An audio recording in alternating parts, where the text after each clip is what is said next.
বিসমিল্লাহিররহমানিররহিম। আসসালামু আলাইকুম।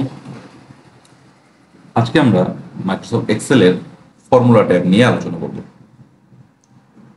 এবং মাইক্রোসফট এক্সেলে এটি মেইন সবচেয়ে গুরুত্বপূর্ণ ট্যাব, কারণ এই এক্সেল আমরা ব্যবহারই করি আসলে ফর্মুলা ব্যবহার করে সহজে হিসাব নিকাশ করার জন্য। সো আমরা কিছু কাজ শিখবো। এখানে আমি কিছু ডাটা নিয়ে রেখেছি, কিছু নাম আছে, কিছু নাম্বার আছে, তাদের রোল। যদি ম্যানুয়ালি লিখতে চাই সময় লাগতে পারে, তাহলে আমরা কি করব, 1 2 লিখে এইটাকে ধরে যদি টেনে দেই, যত টানবো তা অটোমেটিকলি নাম্বার গণনা করে ফেলবে। অথবা এই দুটা সিলেক্ট করে এখানে এইরকম চিহ্ন চেঞ্জ হলে ডবল ক্লিক করলেও সেটা সে পর্যন্ত নাম্বার নিয়ে ফেলবে। এরপরে আসি এখানে যা যা লেখা আছে। প্রথম ঘর আছে insert function, function library, define name, formula auditing এবং ক্যালকুলেশন। ওকে, তো আমাদের সাধারণত করতে হয় কি, সবগুলো নাম্বার যোগ করতে হয়, যোগ করে এখানে একটা ফর্মুলা দিতে হয়। তো ফর্মুলা দেওয়ার মূল নিয়ম হলো প্রথমে সমান চিহ্ন দিব, এরপরে ফর্মুলা লিখবো। তো সাপোজ আমি ফর্মুলা আপাতত লিখছি না, আপাতত ম্যানুয়ালি করতে চেষ্টা করছি। তো এখানে হলো ইনসার্ট ফাংশন। ওকে, এবার ওই বলবে যে এখানে কি ধরনের ফাংশন আপনি ব্যবহার করতে চান। তো আমি সাধারণত যোগ করতে চাই, আর এখানে যোগ মানে হলো সাম করা, সেটা একটা ম্যাথমেটিক্যাল ফাংশন, ম্যাথ। ওকে, এবার ম্যাথে দেখি সাম আছে কিনা। এই যে সাম। ওকে, এবার বলবে রেঞ্জ সিলেক্ট করুন, কতটুকুর মধ্যে কতটুকু যোগ করতে চান। আমি এতটুকুর মধ্যে যোগ করতে চাই। ওকে করলাম, যোগ করে ফেলছি। সেম কাজ আমরা এখান থেকে করতে পারবো। যে অটো সাম আছে, এখানেও সাম বলছে, এই রেঞ্জ সিলেক্ট হয়েছে, ইন্টার দিলাম, যোগ করে ফেলছে। এখানে আরো কয়েকটা কাজ আছে, এভারেজ মানে গড় করা, কাউন্ট নাম্বার মানে নাম্বার কাউন্ট করা, এখান থেকে ম্যাক্সিমাম বের করা, মিনিমাম বের করা, সবগুলো সম্পর্কে আমরা দেখব। অথবা এইখানেও কিছু সূত্র দেয়া আছে,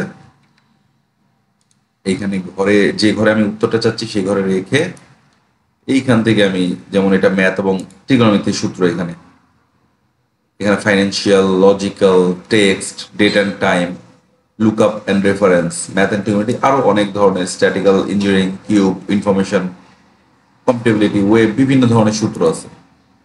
আমাদের আপাতত যোগ দরকার, যোগ করব। আমরা জানি যোগ হলো এখানে সাম। তো আমি এই যে সাম দিলাম, এরপর ওরা বললো কতটুকুর মধ্যে যোগ করতে চান, এই যে রেঞ্জটা সিলেক্ট করে দেখাই দিলাম, ওকে করলাম, যোগ হয়ে গেছে। এখন আসলে এখানে যতগুলো সূত্র আছে মাইক্রোসফট এক্সেলে, এক ভিডিওতে বা একবারে সেটা শেষ করা মোটেও সম্ভব না, হাজার হাজার সূত্র আছে। আমি সূত্র বসানোর নিয়মটা আপাতত দেখাইলাম শুধু।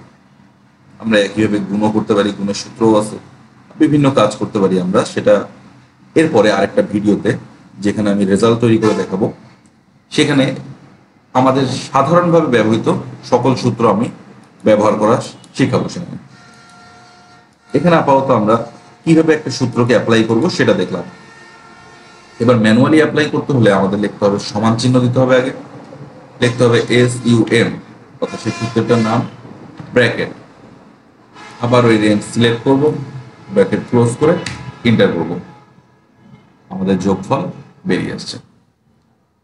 এরপরে আমি চাচ্ছি এই সবগুলোই যোগ করব, তাহলে কি একবার বারবার করে সূত্রগুলো ফেলাবো সেখানে? না, শুধুমাত্র এই চিহ্নটা আসলে এটা টেনে দিলেই ওই একই কাজ সবার সাথে হয়ে যাবে।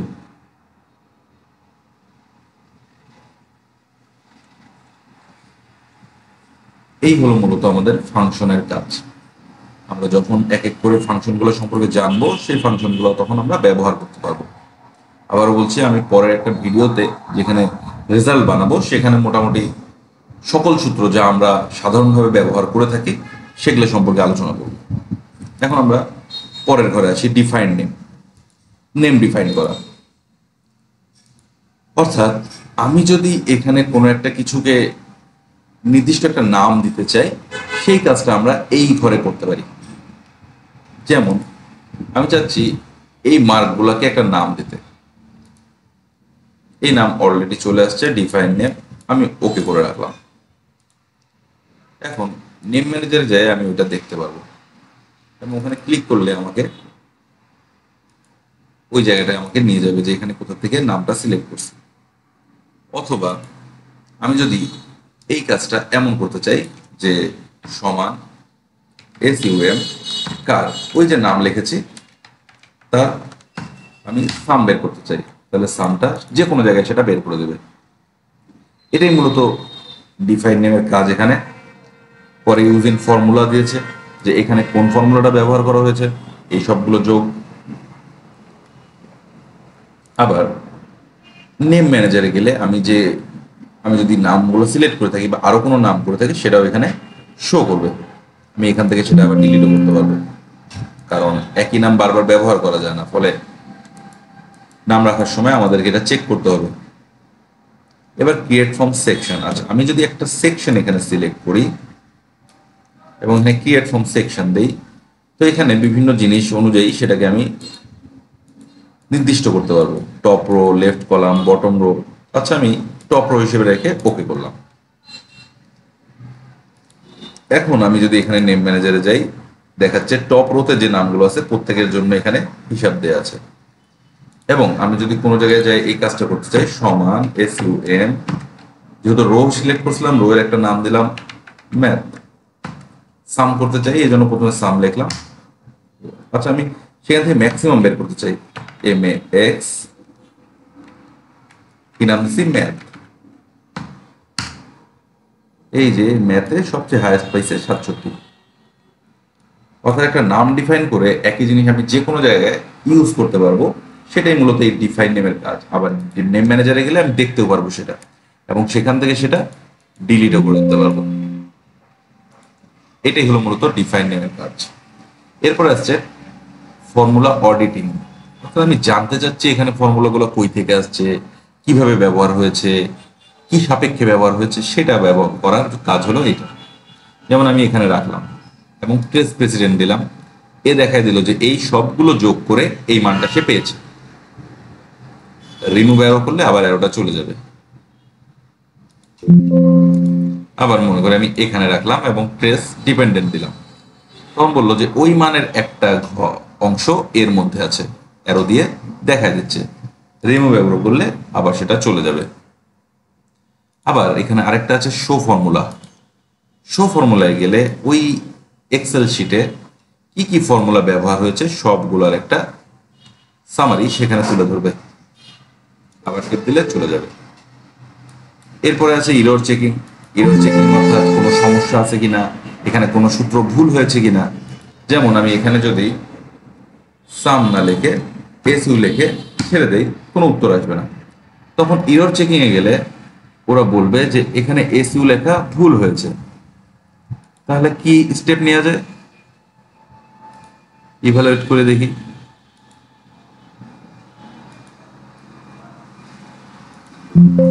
তাই এর হচ্ছে কি কমপ্লিট দ্য এন্টায়ার শিট। ওকে, তাহলে দেখাচ্ছে এইখানে ভুল আছে। ইভালুয়েট ফর্মুলা, ইভালুয়েট, এখানে নামটা ভুল হয়েছে, অর্থাৎ এখানে যে নামটা আমরা ব্যবহার করেছি সেটা ভুল। তাহলে কি করা যায়, আমাকে ওই নামটা চেঞ্জ করতে হবে। অর্থাৎ এখানে SU জায়গায় SUM লিখতে হবে, তখনই সূত্রটা সঠিক আসবে। আচ্ছা, এবার হলো ওয়াচ উইন্ডো। ওয়াচ উইন্ডো অনেক বড় বড় শিটে কাজ করার ক্ষেত্রে খুব গুরুত্বপূর্ণ একটা ফর্মুলা। যেমন মনে করেন আমি এই সম্পূর্ণ শিটের যোগফলটা এখানে করি, আমরা জানি অটোসাম দিয়ে আমরা করতে পারি। ওকে, এরপরে এই যোগফলটা আমি সম্পূর্ণটাতে রাখতে চাই, ওকে রাখলাম। এবার আমি যদি এখানে কোনো নাম্বার চেঞ্জ করি, আমি কিন্তু দেখতে পাচ্ছি না নিচে কি হচ্ছে, তবে আমি জানতে চাচ্ছি যে সমষ্টি কিভাবে পরিবর্তন হচ্ছে। অনেক সময় প্রয়োজন পড়ে এটা, সাধারণত টাকা পয়সার বিষয়ে, টাকার হিসাব মিলানোর বিষয়ে। একটা নির্দিষ্ট ঘর বারবার যায় ঘরটা দেখা আসলে একটু কষ্টসাধ্য হয়ে যায়। তখন আমরা কি করব, এই ঘরটাকে ওয়াচ উইন্ডোতে রেখে দিব, অ্যাড ওয়াচ, এই যে সিলেক্ট করেছে অ্যাড। এখন আমি যদি এখানে কোনো মান চেঞ্জ করি,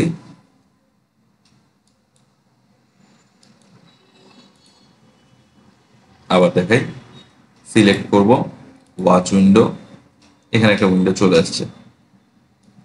এটাকে আমি যে কোনো জায়গায় ছোটভাবেও রাখতে পারবো, অথবা উপরে যদি রেখে দেই তাহলে সম্পূর্ণটা দেখাবে। এখন আমি যদি এখানে কোনো নাম্বার চেঞ্জ করি, মনে করেন 54 জায়গায় 47 করলাম, 75 করলাম, তাহলে এখানে নাম্বার চেঞ্জ হয়েছে 257। তখন আমি এখানে দেখতে পারবো যে হ্যাঁ টোটাল কোনোটা চেঞ্জ হয়েছে কিনা। যেমন আমি আরেকটা নাম্বার চেঞ্জ করি 100, ইংলিশের নাম্বার চেঞ্জ করছি, ইংলিশ আছে হলো 1 2 নম্বরে, তাহলে 943 আছে, এই 986 হয়ে গেছে। আবার মনে করেন সাথে সাথে এটাও চেঞ্জ হবে, এবং এটা আমি স্পষ্ট এখানে দেখতে পাচ্ছি। এটাকে সরাতে হলে এটা টিপলে ওই ওয়াচ উইন্ডোটা সরে যাবে। এরপর আছে ক্যালকুলেশন। সাধারণত এই পুরো শিটটাই তো ক্যালকুলেশনের, আমরা এক্সেল কাজই করি ক্যালকুলেশনের জন্য। এইখানে ক্যালকুলেশন হলো মূলত, যেমন দেখেন আমি এইগুলো সরাই দিই, এইখানে আমি এই সম্পূর্ণ ঘরটা সাম চাচ্ছি, অটো সাম দিয়ে আমি সাম বের করে দিলাম। এখন যদি এখানে ম্যানুয়াল লিখে দেই তাহলে কিন্তু আর এই অপশনটা কাজ করবে না, কাজ করবে তখন এটা কপি করবে, কিন্তু একই জিনিস যদি আমি অটোমেটিকে রাখতাম তখন সে প্রত্যেকবার সেই একই কাজটা করে ফেলতো। আবার মনে করেন ম্যানুয়ালি দেওয়া আছে, ওকে, তখন এটাকে কিভাবে ঠিক করব? এই ক্যালকুলেট নাও অথবা ক্যালকুলেট শিট, ক্যালকুলেট নাও মানে এখানে যদি আরো অনেকগুলো ঘর খোলা থাকে প্রত্যেকটাতে চেঞ্জ করে দেবে। ক্যালকুলেট শিট বললে শুধু যেখানে ওই অঙ্কটা আছে সেখানেই শুধু চেঞ্জেস করবে। এই হলো মূলত ফর্মুলা ট্যাবের কাজ। এই ট্যাবটা অনেক বড়, কিন্তু আমরা আসলে এখানে সকল ফর্মুলা নিয়ে আলোচনা করা সম্ভব নয়, যার জন্য আমি আবারও বলছি আমি রেজাল্ট নিয়ে একটা ফাইল দেব, পারলে ডাটাবেস নিয়েও একটা ফাইল দেব, ভিডিও দেব, এবং সেখানে আমাদের সাধারণভাবে ব্যবহৃত সকল সূত্র নিয়ে আলোচনা করব। সবাই ভালো থাকবেন, সুস্থ থাকবেন, ধন্যবাদ।